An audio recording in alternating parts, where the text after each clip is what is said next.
Hirang sa Diyos ang ating buhay.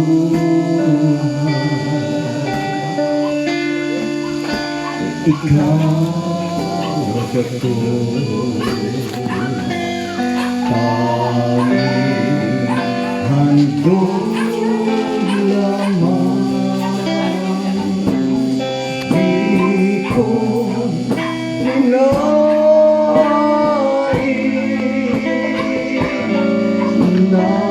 ako'y isira, ngunit salamat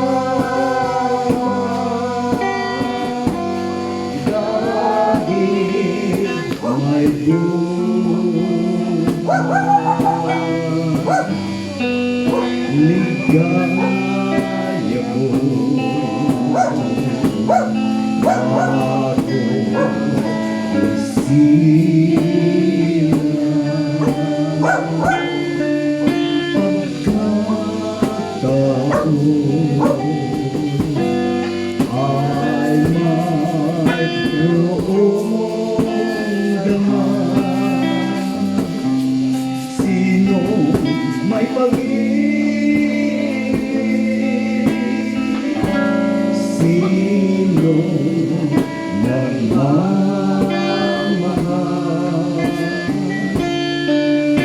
ngunit ang tao, Diyos ang pinagmulan. Kung di ako umibig,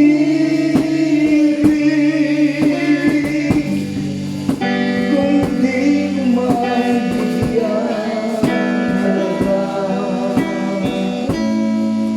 ang buhay na handog, ang buhay kong hiram sa Diyos. Kung di ako umibig, sino ako? Ligaya ko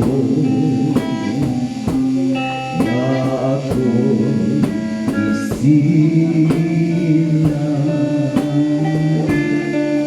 pagkataon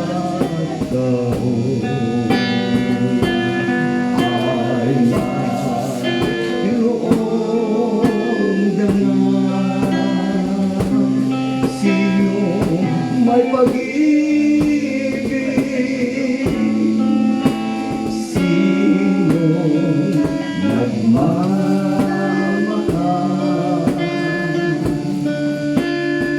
ngunit salamat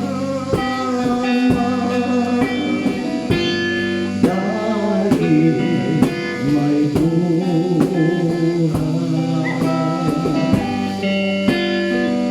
Ligaya ko na ako'y isira, pagkataon ay mayroong daman. Sino may pag-ibig, sino nagmamahal,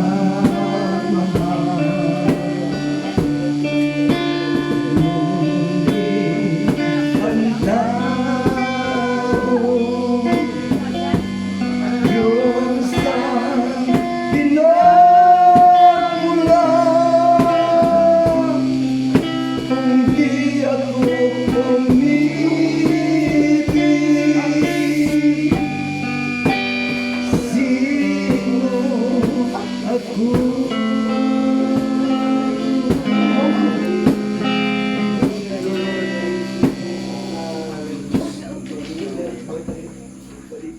Bago po tayo makinig ng salita ng Diyos, hinihiling ko muna ang isa ng kapatid na siya po manalangin upang ang Diyos po ang siyang magbubukas ang ating puso maging ang ating po mga pangunawa. Nilin po Pastor Sumanday sa isang maiksing pananalangin. Maganda pagkaputa nga sa Diyos manindog na usa alang sa pagrespeto sa mga pagpangamuyo diha sa Diyos. Ginoo, dili urasa nagapadapit kami sa imo kag nagapaubos, nagaila sa among kinabuhi, wala kami sarang mahimo kung wala ikaw. Ginoo, salamat nga nining dapitan, nining magpanimalay, bukas o Dios ang imong pulong nganha ini sa among kinabuhi. Kami Ginoo nagapasalamat sa imong kusog kag himaya. Ikaw ang Dios nga makahatag ka namo sa igo nga dalan pakadto diha sa imo. Salamat sa mga pulong, salamat sa imong buhaton, salamat sa kada isa nga nagapamati karon. Mulihog ka kag magahimo ka sa pag-abli sa among igdulungog kag kasing-kasing. Hindi pagsayangay Ginoo ang mga pulong nga imong ihatag ining panahona sa kinabuhi namo ining gabi na amo kayo ginapasalamatan sa ngalan ni Jesus. Tanan magsining amen. Amen. Okay, malaya na po kayo magsiumo at maraming salamat po. Nais ko po sa inyong dadalhin ang mga salita ng Diyos. Ayon po sa ating nabanggit kanina, hindi po natin pag-uusapan kung ano po ang ating sekta, ano po ang ating samahan o reliyon. Ang ating pong pag-uusapan ngayong gabi kung ano po ang sinasabi ng mga salita ng Diyos. Well, kung ating pong buklatin ang scriptures taken from the book of Ecclesiastes chapter 3, verses 1 and 2.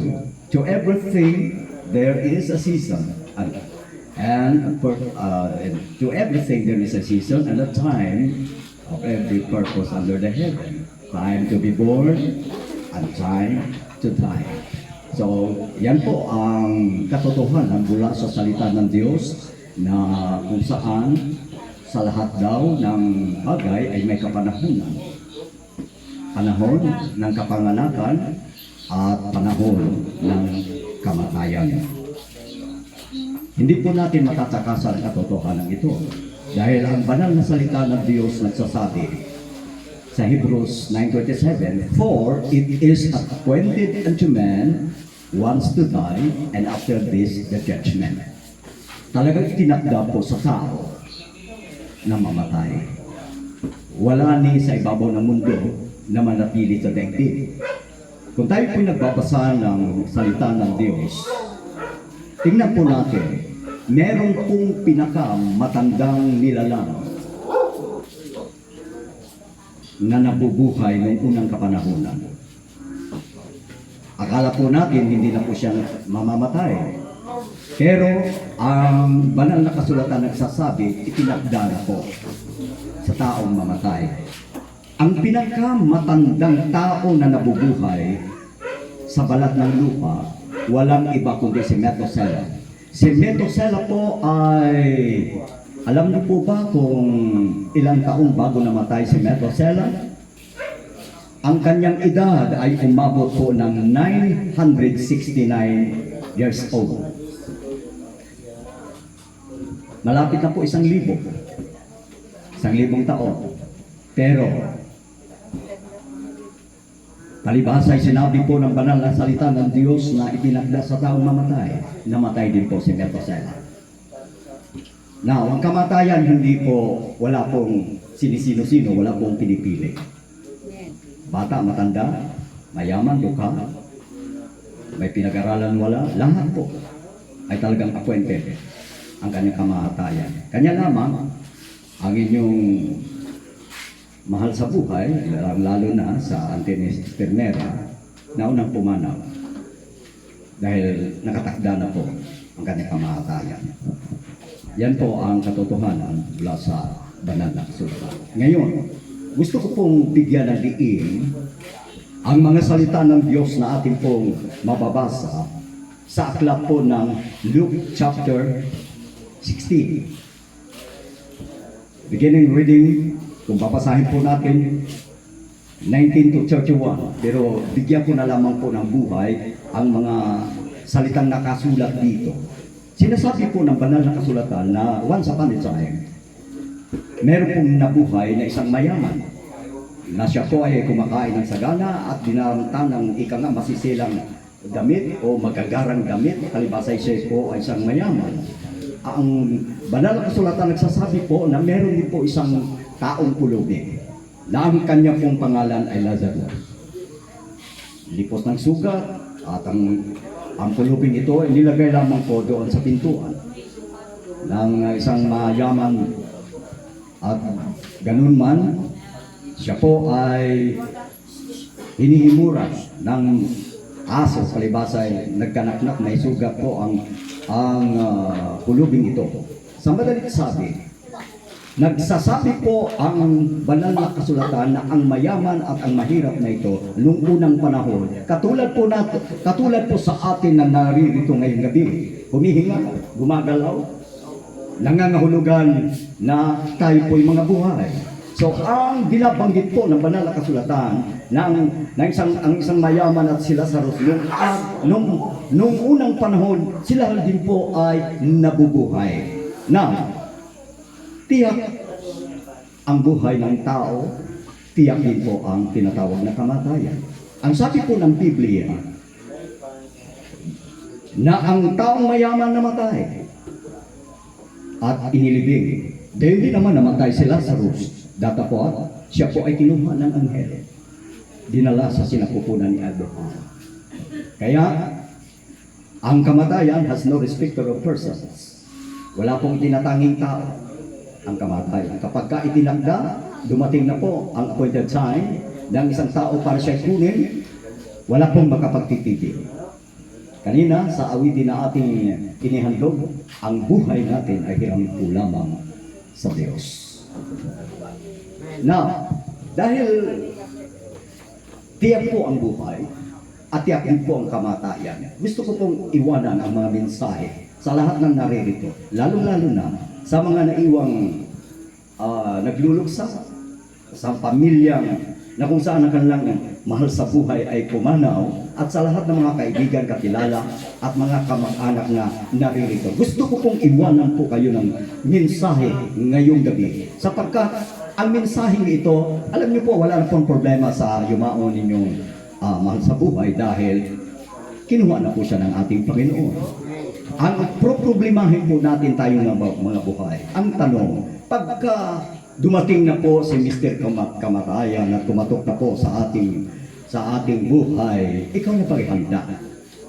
Handa ka na bang harapin ang kamatayan? Kaya gusto kong iparating sa inyo kung ano po ang sinasabi ng banal na kasulatan ayon po sa kasaysayan na akin pong binanggit sa inyo, rich man and Lazarus. Now, nakita po natin na tiyak ang kamatayan at ang kasunod nito, tiyak din po ang tinatawag na paghuhukom. Lahat po tayo, whether we like it or not, haharap po tayo sa Diyos. Ecclesiastes chapter 12 verse 13 and 14, hear the conclusion of the whole matter. Fear God and keep His commandments, for this is the whole duty of man. For God shall bring every judgment, every word into judgment, whether it be good or whether it be evil. Dadalhin po sa kahatulan ang lahat ng ating mga gawa. Ito'y mabuti o masama. Ngayon, pinaalalahanan po tayo mga buhay na samantalang may pagkakataon po tayo maghanda, dapat gawin po natin ang ayon sa kalooban ng Panginoon. Bakit? Dahil haharap po tayo sa ating dakilang Diyos. At ipagsusulit po natin ang mga gawang ating ginawa sa pamamagitan ng katawang ito. And the book of 2 Corinthians chapter 5 verse 10, for we are all appear before the judgment seat of Christ, and we shall be judged according to what we have done in this body. Kaya itong katawang ito po mga kapatid, ang magbibigay sulit dahil ang Diyos ay hindi napabibiro. Anuman ang inihasik ng tao ay siya namang kanyang aanihin. Kaya ngayong gabi, pinaalalahanan po tayo mula sa salita ng Diyos. na samantalang tayo po ay nabubuhay, dapat magtanim po tayo, maghasik po tayo ng mabuti. Dahil pagdating ng iyong kamatayan, ikaw po ay, tayo po ay gagantimpalaan ng ating Panginoon. Dahil ayaw po ng Panginoon, in a way, na meron kahit isang nilalang na mapahamak. He is not willing that any man should perish, but that all should come to repentance. Kaya habang meron po tayong pagkakataon, mga kaibigan, dapat paghandaan po natin. Dapat dito pa lang marunong na tayo magsisi. Dahil kung magsisi tayo doon sa kabilang buhay, it's too late. Wala na pong pagkakataon. Kaya repentance is always come at last. Yan po ang kasabihan ng tao, mga kapatid. Ngunit sa harapan ng Diyos, dapat magsisi ka muna bago ka makakapasok sa kanyang kaharian. Kaya ngayong gabi, gusto ko pong ipaalam sa inyo, tiyak ang kamatayan, tiyak din po ang buhay, tiyak din po ang judgment. Wala pong sinumang tao na lalagpas o makatakas sa paningin ng ating Panginoon. Kaya yun po, mga kapatid, ang pagbubulay-bulayan po natin, ang iiwang kong mensahe, haharap po tayo sa Diyos. Ngayon, kung tayo po ay haharap na sa ating Panginoon, walang ibang itatanong ang Panginoon sa atin. Habang tayo ay nandito po o narito po sa lupa. 7:21 ng Matthew. Not everyone that saith unto me, Lord, Lord, shall enter into the kingdom of heaven, but he that doeth the will of my Father which is in heaven. Hindi ang lahat nagsasabi sa aking Panginoon, Panginoon, makakapasok sa kaharian ng Diyos, kundi ang sumusunod o gumaganap sa kalooban ng Diyos. Kaya, ang itatanong ng Panginoon, nung ikaw ba'y nasa lupa, sinusunod mo ba ang aking kalooban? Hindi po tatanungin ano ba ang reliyon mo, ano bang sekta mo o samahan sa lupa. Hindi po yan ang itatanong ng Panginoon. Pag tayo na po ay humarap sa kabilang buhay, ang itatanong ng ating Panginoon, nung ikay binigyan ko ika ng pagkakataon sa lupa, sinunod mo ba, tinupad mo ba ang aking kalooban? Sumunod ka ba sa aking mga utos? Ang sabi po ng Mark chapter 12, nagtanong ang isang abogado sa ating Panginoon, which is the first commandment of all? Ano po ang sagot ng ating Panginoon? Ang sagot ng ating Panginoon, the first of all commandment of all, Hear Israel, the Lord our God is one Lord, and thou shalt love the Lord with all your heart, with all your mind, with all your soul, and with all your strength. Yan po ang pangulong utos na sinabi ng ating Panginoon.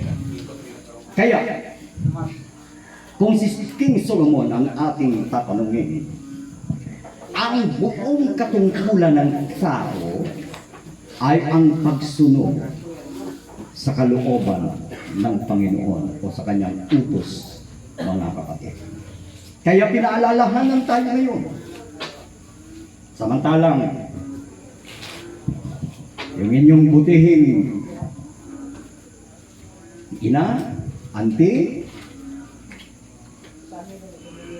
wala na pong problema yan sapagkat nasa kamay na po ng Panginoon. Dahil ang sabi sa Genesis chapter 2 verse 7, And the Lord formed man out of the dust of the ground, and breathed into his nostrils the breath of life, and man became a living soul. Kaya, ang ating kaluluwa, mga kapatid, ay galing sa Panginoon sapagkat siya po ang humubog dito, siya po ang nagbigay ng hininga at babalik ito sa Kanya. Now, ang sabi po ng banal na kasulatan, itutuloy po natin sa maikling panahon, sa Luke chapter 16, na tiyak po ang darating na pagbuhubog. Lahat po tayo, kaya po ng aking nakaup kanina, sa banal na kasulatan, walang ligtas ang sinuman sa atin. Lahat po tayo ay haharap sa ating Panginoon at ipagsusulit po natin ang ating mga ginagawa samantalang tayo nabubuhay. Ang sabi po ng Biblia, namatay si Lazarus, namatay din po ang mayaman. And then, inilibing ang mayaman, si Lazarus, walang kabaong, pobre, walang panlibing. Pero ang good news, hindi tao ang nagdala. Ang mayaman, tinapasan ng tao. Pero si Lazarus ay kalong-kalong ng mga anghel. Dahil si Lazarus, bagamat pobre, hindi po siya nakakalimot na sumunod sa kalooban ng ating Panginoon. Kaya po, napakapalad po si Lazarus. Samantalang ating po ipagpatuloy ang kasaysayan nito, then, nung sila na po mga kapatid ay namatay, tingnan nyo po, there is life after death. Huwag natin sabihin na wala na pong buhay pagkatapos ng kamatayan. Kaya nga may mga nagpatiwakal dahil sa tindi ng problema, hindi nila nakakayanan ang mga suliranin sa buhay. Sila po ay nagkukumit ng suicide dahil akala nila kasanaikan nilang kanilang buhay para matapos ng kanilang problema. Hindi po ito po ang katotohanan na pagkatapos sa buhay na ito ang tunay na buhay. Dahil ang buhay na ating taglay ngayon na pansamantala, ito po ay paghahanda po lamang sa buhay na walang hanggan. Dahil God is eternal. And we are created by God, and He breathed into His nostrils the breath of life, and man became a living soul. As long as God exists, the living soul will exist. Kaya mga kapatid, sa lahat ng nilikha ng ating Panginoon, ang tao ang pinakamahalaga sa lahat. Dahil ang mga hayop, ang lahat ng yan, bukas makalawa, mamamatay yan at babalik sa alabok. Babalik na po tayo sa alabok, pero meron tayong kaluluwa. At itong kaluluwa natin, mga kapatid, ito ang hiningan ng Diyos na ipinagkaloob sa atin. At ang pansamantalang katawang ito po ang tanging pagkakataon na kung saan ang ating kaluluwa ay mailagay po natin sa siguro, sapagkat ito po ang pinangakuan ng Panginoon na magmamana ng buhay na walang hanggan. So, si Lazarus, mga kapatid, bagamat siya po ay naghihirap dito sa lupa, pero palibhas ay sumusunod siya sa kalooban ng ating Panginoon. Anong nangyari kay Lazarus? Si Lazarus po, mga kapatid, inaaliw siya. Doon niya naranasan ang joy unspeakable and full of glory. Samantalang ang mayaman, yes, siya po ay nag-enjoy sa daigdig nito. Ngunit ang kanyang enjoyment, mga kapatid, ay pansamantala lamang. Datapot ang kaligayahan na natamo ni Lazarus ay wala nang katapusan. How could you miss your eternity? Yan po, mga kapatid. Walang sinumang napakagaling na ininyero na pwede niyang sukatin at pwede niyang lagyan ng numero ang eternidad, because eternity is without end. Yan po ang tao, mga kapatid, kung bakit napakalaga sa lahat ng nilikha ng Panginoon ang tao, sapagkat ang tao lamang ang pinakakuan ng Diyos ng buhay na walang hanggan. At ang nakakalungkot isipin, kung may buhay na walang hanggan, meron din pong katarusahan na walang hanggan. Yan po ang totoo. Kung merong langit, may impyerno. Ayaw po ng Panginoon ang tao ay mapahamak. Ayaw po ng Diyos na ang tao ay parurusahan sa impyerno, dahil alam ng Diyos na ang parusahan ng impyerno ay walang kasing katulad. I-compare natin sa kaparusahan dito po sa mundo, dahil ang lahat ng parusa dito sa sanlibutan ay meron pong katapusan. Datapot ang parusa na inihanda ng Panginoon sa ayaw tumalima, ayaw sumunod sa kalooban niya. Mga kaibigan, may itinilaga, may inihanda rin po. Kung may buhay na walang hanggan, meron din pong kaparusahan na walang hanggan. Kaya gusto ng ating Panginoon na bago po natin harapin ang kamatayan, dapat maging handa na po ang ating buhay sa kabila. Dapat ang ating mga kaluluwa ay nakasiguro na po sa ating Panginoon. Kung dito sa lupa may mga insurance kung ano-ano para ika nga, hindi naman problema kung yumaon ang iyong mahal sa buhay. Ang gastusin, mayroon ng kabaong, mayroon ng libingan, lahat at talagang pinaghahandaan yan. Dahil talaga itinakda sa taong mamatay. Yan po. Ngayon, kung ganun nga ang sistema na kung saan tayo po ay naghahanda dito sa lupa para sa itong katawang lupa natin, how much more na dapat natin panghandaan ang ating mga kaluluwa.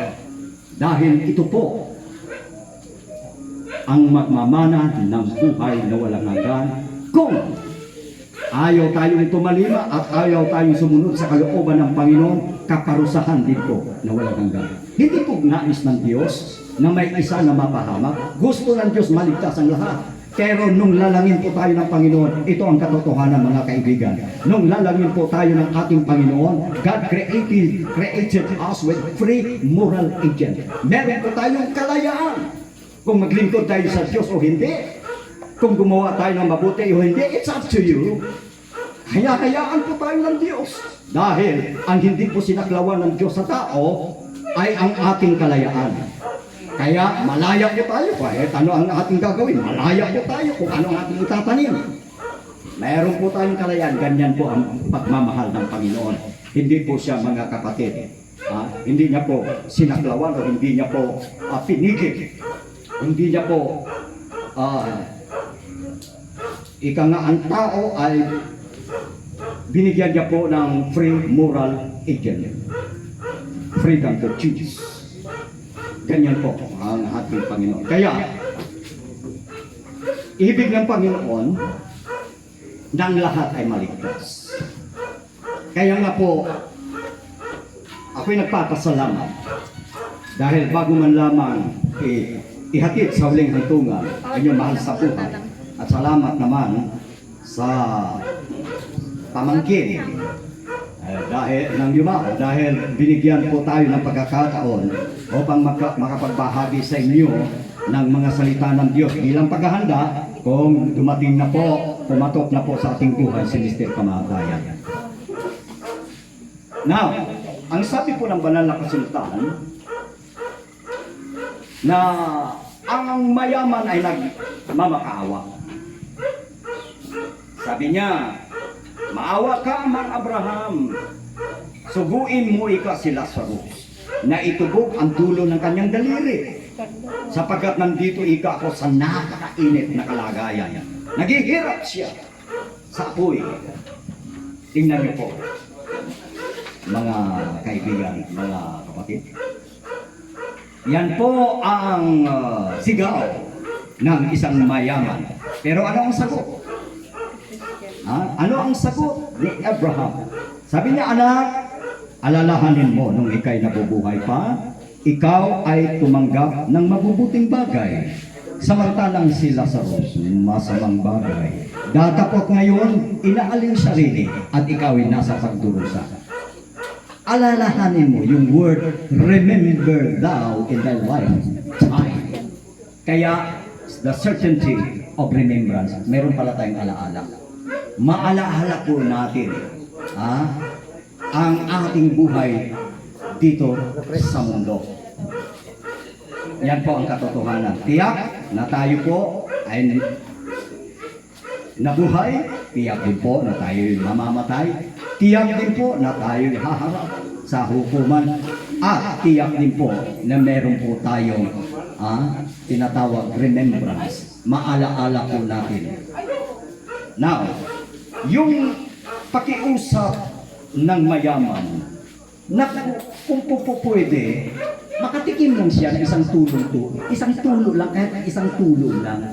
Pero ano man ang request ng mayaman doon sa kabilang buhay, turn down, hindi po siya napagbigyan. Dahil ito ang katotohanan, mga kaibigan, ang paggawa ayon sa kalooban ng Panginoon, hindi naroon sa kabilang buhay. samantalang tayo po ay binigyan ng pagkakataon dito sa mundo. Ito ang tamang panahon na gumawa po tayo ng ayon sa kalooban ng ating Panginoon upang sa gayon, sa kabilang buhay mga kaibigan, ma-enjoy po natin ang inihanda ng ating Panginoon na hindi lang barong-barong, hindi lang basta gusali. Ang sabi sa John chapter 14, and my Father's house are many mansions. Mansion ang inihanda niya. For we look for a city which has foundation, whose builder and maker is God. Hindi kayang magiba ng the big one ng napakalakas na earthquake o anumang natural disasters, mga kapatid. Hindi kayang gibain ang inihanda ng Panginoon. Ito ang kanya inihanda para sa sinumang samantalang nabubuhay siya dito sa lupa at sumusunod sa kalooban ng Panginoon. Talagang inaasikaso na ng Panginoon ang lugar na ating kalalagyan. Ano po ang sabi ng Biblia? In my Father's house are many mansions. If it were not so, I would have told you, I go and prepare a place for you. And if I go and prepare a place for you, I will come again. O, babalik muli pala ang Panginoon. Ano po? Para kukunin niya ang mga sumusunod sa kanyang kalooban. And if I go and prepare a place for you, I will come again and receive you unto myself, for where I am, there you may be also. Kaya doon po tayo mananahan sa buhay na walang hanggan, sa tirahan na inihanda ng ating Panginoon, sa lahat na kanyang naging anak, sa lahat na sumusunod ng kanyang kalooban. Napakaganda po ang plano ng Panginoon sa ating buhay. Kaya pinaalalahanan po tayo katulad ng nangyari. Hindi po ito a figment of imagination or sabihin natin na ito ay gawa-gawa o kwento-kwento lamang. True to life story po ito. Itong rich man and Lazarus. Dahil meron pong buhay doon sa kabila. Hindi po katapusan ng kamatayan. Ito po ay simula ng buhay na walang hanggan. At ngayon, palibhasa ay turn down ng kanyang request. Ano po ang sabi ng mayaman? Huli na ang lahat. Yung kanyang concern, yung kanyang burden, yung kanyang malasakit, huli na ang lahat. Dahil nagkaroon na siya ng malasakit nung nandoon na siya sa pagdurusa. Kaya sinasabi ko sa inyo, kung gagawa tayo ng mabuti at sumunod tayo sa kalooban ng Panginoon doon sa kabilang buhay, wala na pong pagkakataon doon. Dahil binigyan tayo ng pagkakataon dito sa lupa, dahil dito lamang natin dapat gawin ang kalooban ng Panginoon. Katulad halimbawa na isinasalarawan sa kasaysayan ito, na kung saan nagmamakaamo ang mayaman na siya po ay pakinggan. Pero ang lahat ng kanyang pakiusap ay hindi po pinakikinggan. Ngayon, nagkaroon siya ngayon ng malasakit na ang wika, meron ika ako ang mga Abraham. Kung hindi man ako mapagbigyan doon sa aking kahilingan, ito na lang ang aking concern. Meron ika akong 5 kapatid na lalaki sa lupa. Ayaw ko ika na sila man ay pupunta sa dakong ito ng pagdurusa. Iyon ang kanyang request. Ano ngayon ang sagot ni Abraham? Sabi lang doon ay kasi Moses at ang mga propeta, hayaan na sila ay pakikinggan. Ang sagot naman ng mayamang ito, abak na, marunong pa rin, nangatwiran pa rin siya. Sabi niya, hindi ika ang mga Abraham.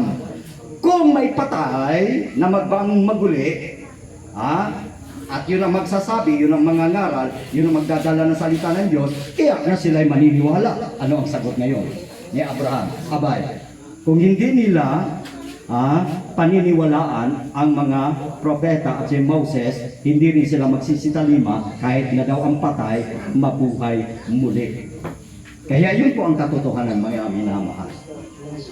Amen. Kaya ngayong gabi ulit, inuulit ko po sa inyong pandinig bilang paalaala, bilang pagmamahal. Ang inyong mahal sa buhay, nauna na po, wala nang problema. Ang problemahin po natin yung ating sarili. Tayong mga buhay, dapat paghandaan po natin pag dumating na ang takdang kapanahunan na kung saan babawiin na ng Diyos ang pinahiram niyang buhay. Kaya alalahanin natin na tiyak ang lahat na magaganap. Tama, ipinanganak tayo. Nakita natin dyan sa tarpaulin, na kung saan, kung kailan siya ipinanganak. At nakasulat din po kung kailan din po siya namatay. Kaya tama ang Biblia. Na ang sabi ng Biblia, time to be born and a time to die. Kaya ang paalaala sa lahat, before I conclude this short message, lectures ngayong gabi, ang paalaala sa lahat, ito, dahil tiyak din po na may judgment. Kaya dahil tiyak na meron pong judgment set of Christ, inihandang hukuman ang ating Panginoon dahil pagsusulit natin ang ating mga ginawa samantalang nandito po tayo sa lupa, ang pinaka-the best na gagawin po natin, magpakumbaba po tayo. Isuko po natin ang ating mga sarili. Kung nakagawa man tayo ng mali o nakagawa man tayo ng masama, panahon na para pagsisihan natin, magbago po tayo. Napakaganda kung putulin natin yung apelido ba na dapat na po, dapat na po. Tama? Kaya dapat na po magbago tayo. Dapat na po paghandaan natin ang ating kamatayan. Kaya, yan dapat na po. Kita nyo naman, sa pangalan pa lang, meron ng mensahe na kung saan ang bawat dumalo, bawat kaanak, lahat ng mga mahal sa buhay, dapat samantalang tayo po'y nabubuhay, sundin na po natin ang kalooban ng Diyos. Isang magandang gabi po sa lahat. At muli, tumayo po tayo.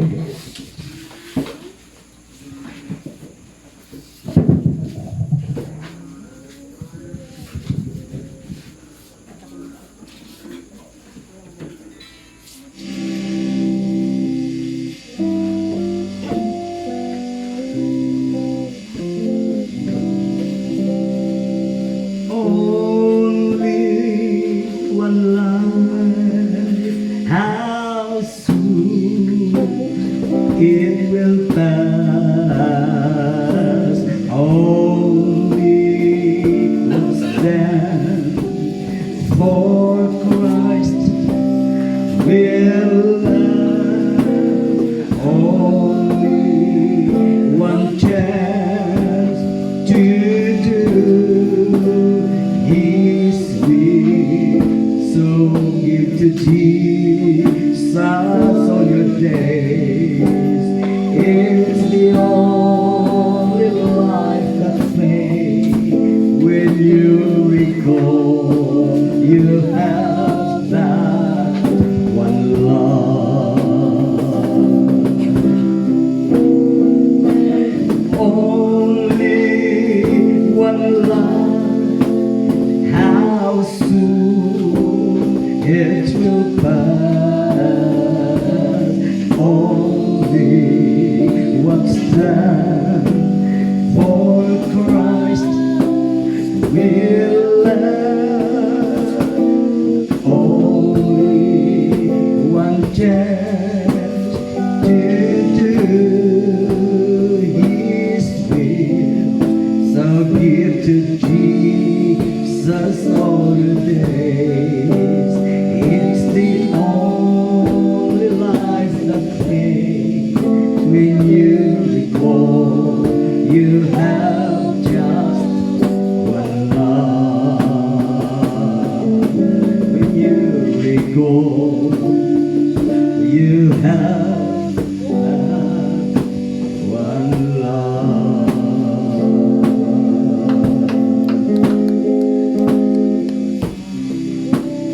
Sa ating pong pagwawakas, aking inihiling ang isa pa nating magagawa na siya po manalangin ang isang magagawa ng Panginoon, ating butihing kapatid Maria po. Minsan pa, Panginoon, kami po nagpapasalamat sa iyo pong kabutihan sa buhay ng bawat isang Panginoon o maging sa pamilya, Lord God, na sila po, Panginoon, ay dumaranas ng kalungkutan dahil sa pagyaw ng kanilang mahal sa buhay. Panginoon, kami po ay sama-sama, Panginoon, na nagsusumamo, O Lord God, na patuloy mo po silang encourage ang kanilang buhay at bigyan, aluin ang kanilang nararanasan na kalungkutan, Panginoon, sapagkat naniniwala po kami, Lord God, na mayroon po kayong inihanda na napakagandang buhay sa bawat isa, Panginoon. Umaging, O Lord God, sa iyo pong mga salita na iyo pong ipinahayag ngayong gabi, Panginoon. Naway bigyan niyo po ito, Panginoon, ng impact sa buhay ng bawat isa. Ingatan mo, Lord God, ang iyong mga salita na sa habang kami po ay nabubuhay sa daigdig na ito, Panginoon, ay aming mapaghandaan ang aming pamumuhay sa kabila. Salamat po, Panginoon, sa gabing ito, Lord God, maging sa pagkakataon na ibinigay niyo po sa aming buhay. At sa gabing ito, muli kami, Panginoon, ay nagpapasalamat maging sa iyong pong dakilang pag-ibig sa sangkatauhan at sa buhay ng bawat isa. Salamat pa yun sa iyong inihandang pagkakataon at ibinigay na lakas sa bawat isa, Panginoon. Pinupuri ka namin, Lord God, at pinapasalamatan. In Jesus' name. Amen. Muli, isang magandang gabi po.